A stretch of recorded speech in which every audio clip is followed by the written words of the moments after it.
सबसे पहले मैं एक सवाल जो आप सभी के मन में उठता है उसका जवाब देना चाहती हूँ कि 25 तारीख को ही क्रिसमस क्यों बनाया जाता है।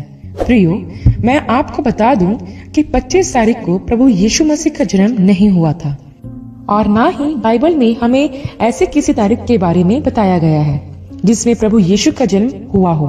प्रभु यीशु का जन्म किस दिन हुआ इसके बारे में कोई नहीं जानता, लेकिन कुछ इतिहासकार बताते हैं कि ईस्वी सन 300 के आसपास जब रोम में सुसमाचार तेजी से बढ़ रहा था तो बहुत से अन्य जाति लोग प्रभु यीशु को ग्रहण कर रहे थे।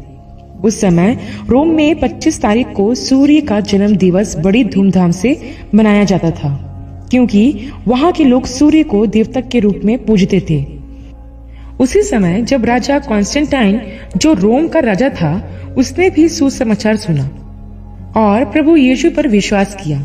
लेकिन जब उसने देखा कि उसके शासन काल में बहुत से लोग अन्य देवी देवता की उपासना करते हैं जिसमें सूर्य देवता प्रमुख है, तो उसने 25 तारीख को प्रभु यीशु का जन्म दिवस बनाने की घोषणा कर दी और 25 दिसंबर सन 336 में पहला क्रिसमस रोम में बनाया गया और वहां से इसकी शुरुआत हुई। राजा ने 25 तारीख इसलिए चुनी ताकि वह इस दिन सूर्य की पूजा के प्रभाव को कम कर सके, क्योंकि प्रियो, बाइबल हमें बताती है कि हमें सृष्टिकर्ता की आराधना करना है, न कि सृष्टि की। रोम के अन्य जाति लोग मानते थे कि 25 तारीख को सूर्य का जन्म हुआ था, लेकिन हम जानते हैं कि सूर्य को बनाने वाला हमारा परमेश्वर है, जिसने अपने शब्द मात्र से उसकी रचना की। राजा कॉन्स्टेंटाइन, जो सच्चाई जान गया था, उसने अपने शासनकाल में लोगों को झूठे देवताओं के भ्रम से बाहर निकालने का प्रयास किया, ताकि लोग सच्चे उद्धारकर्ता के बारे में, जो जगत की ज्योति है, जान सके और उस पर विश्वास कर सके। अब यहाँ यह बात आती है कि क्या हमें 25 तारीख को क्रिसमस बनाना चाहिए? तो प्रियो, मैं आपको बताना चाहती हूँ कि यह समय होता है कि हम उस उद्धारकर्ता के जन्म की अद्भुत घटना को याद कर सके। कैसे प्रभु यीशु ने अपने आप को शून्य किया और मानव रूप लेकर इस दुनिया में पैदा हुआ, ताकि हम सबका उद्धार करा सके और शैतान और मृत्यु को हरा सके।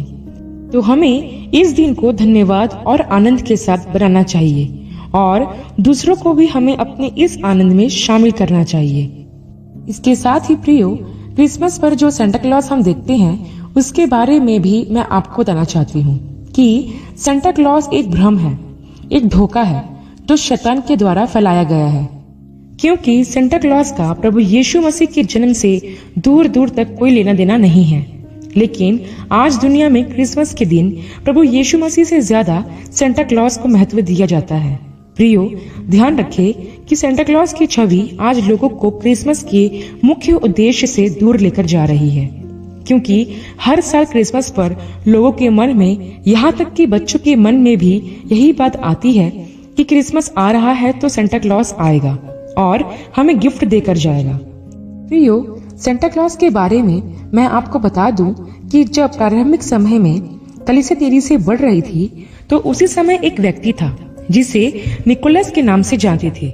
वह व्यक्ति हर साल दिसंबर के माह में गरीब अनाथ बच्चों की मदद किया करता था। उस व्यक्ति की मृत्यु के बाद उस व्यक्ति को लोगों ने संत की उपाधि दे दी और उसे संत निकोलस कहा जाने लगा। उसके द्वारा किए गए कार्यों को याद रखने के लिए रोमन चर्च ने उसकी एक छवि बनाई जिसे सेंटा नाम दिया गया, जो आज तक प्रचलित है।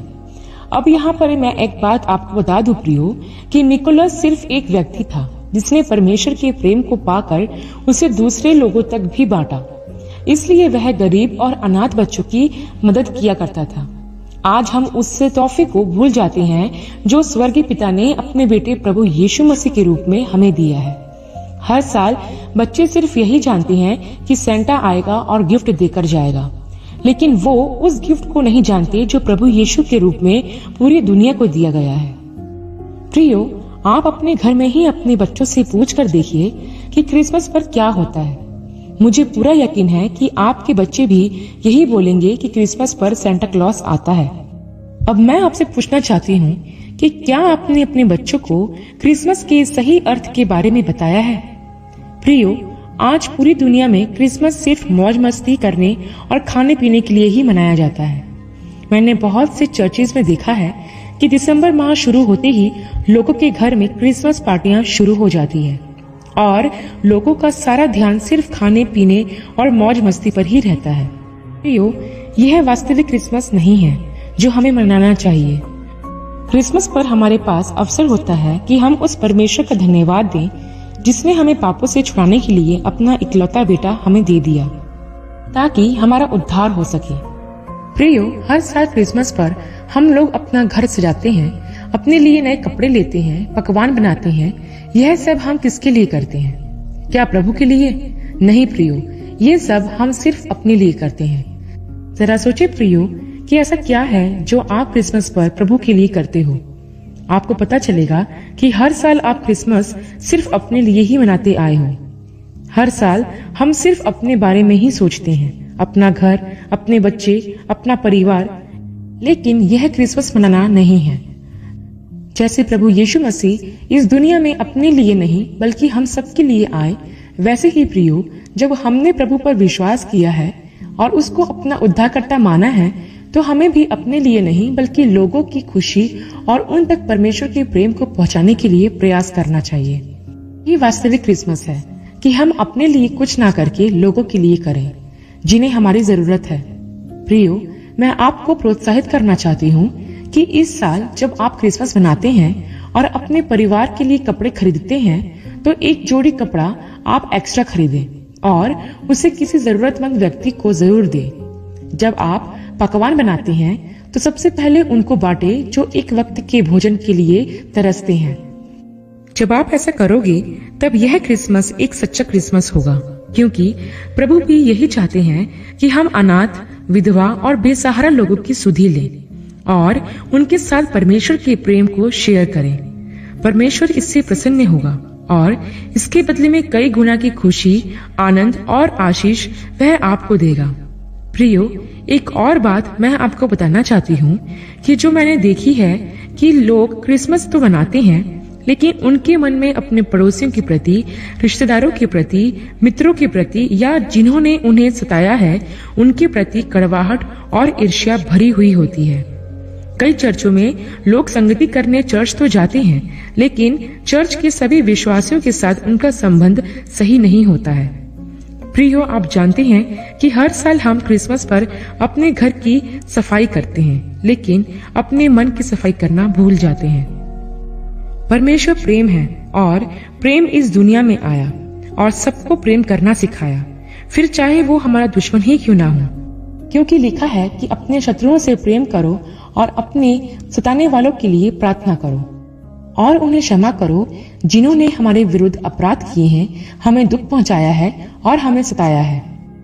क्या मतलब होगा जब आप अपने घर को साफ करो और आपके दिल में गंदगी हो? क्या मतलब होगा जब आप अपने घर में लाइट्स लगाओ और रोशनी से चकाचौंध कर दो, परंतु आपके दिल में अंधेरा हो? तो आपका क्रिसमस मनाना व्यर्थ ही होगा और आप कभी परमेश्वर की आशीष को अपने जीवन में प्राप्त नहीं कर पाओगे। तो आइए प्रियो, इस साल क्रिसमस ऐसा मनाएं जैसा प्रभु चाहता है। हम अपने दिल की चरनी में प्रभु को जन्म लेने दें और फिर देखिए वह आपके जीवन को अपार खुशियों से भर देगा। आपके दिल में सिर्फ प्रेम होगा और दूसरों की मदद करने की चाहत होगी। यदि प्रियो आपके दिल में प्रभु होगा तो आपका दिल प्रभु के जैसा होगा।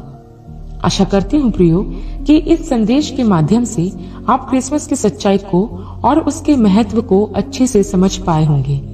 मेरा विश्वास है कि जैसा हमने इस संदेश में बताया है, आप आने वाले समय में वैसा ही क्रिसमस मनाओगे। अगली वीडियो में एक नए विषय के साथ आप सबसे फिर मुलाकात होगी। तब तक के लिए आप सबको जय मसीह की।